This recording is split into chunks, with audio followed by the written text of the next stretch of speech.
A mass exodus could happen at the box office this weekend as controversy steals the show. Our critic is here to talk about the new film Exodus, getting some negative buzz out there. You had a chance to screen the film.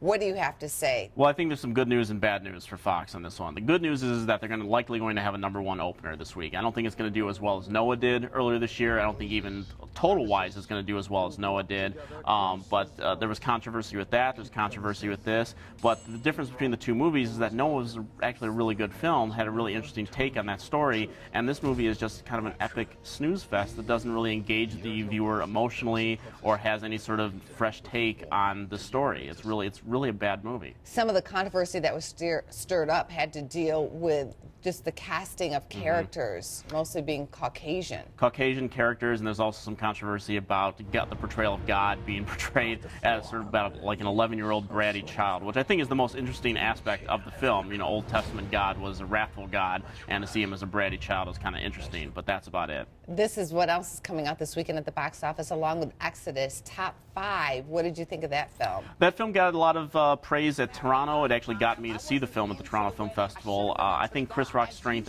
remains as a stand-up, not as an actor, and I think this film really reflects that. At the box office last weekend, Hunger Games coming in #1, Penguins #2, Horrible Bosses 3, Big Hero 6 at 4, and Interstellar still going strong here with $7 million.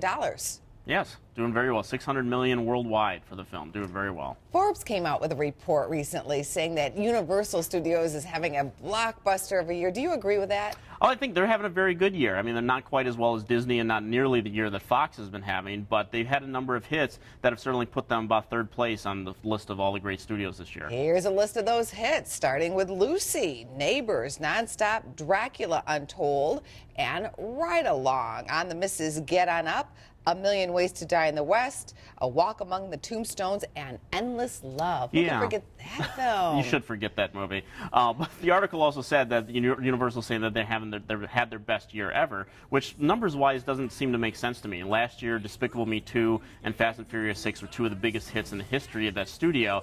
Granted, they did not have this year the snubs or the big bombs last year that they did in R.I.P.D. and 47 Ronin. The bombs this year have been sort of more disappointments than anything else. But you look at the numbers, I think last year was actually even a better year for them. Golden Globe nominations are out this morning. What films would be on your list, or actors? Or well, I'd really like to see Interstellar get nominated, but I don't think that's going to happen. I think on the drama side, you're going to see Boyhood, Gone Girl, which obviously I'm very excited about, The Imitation Game, and 2 films by female directors that are hoping to get a boost from the Golden Globes, Selma and Unbroken.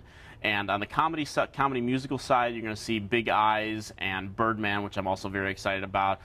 Grand Budapest Hotel, Into the Woods, and St. Vincent, I think, are my predictions for what's going to be nominated. Good to have you here. Thank you. Thank you.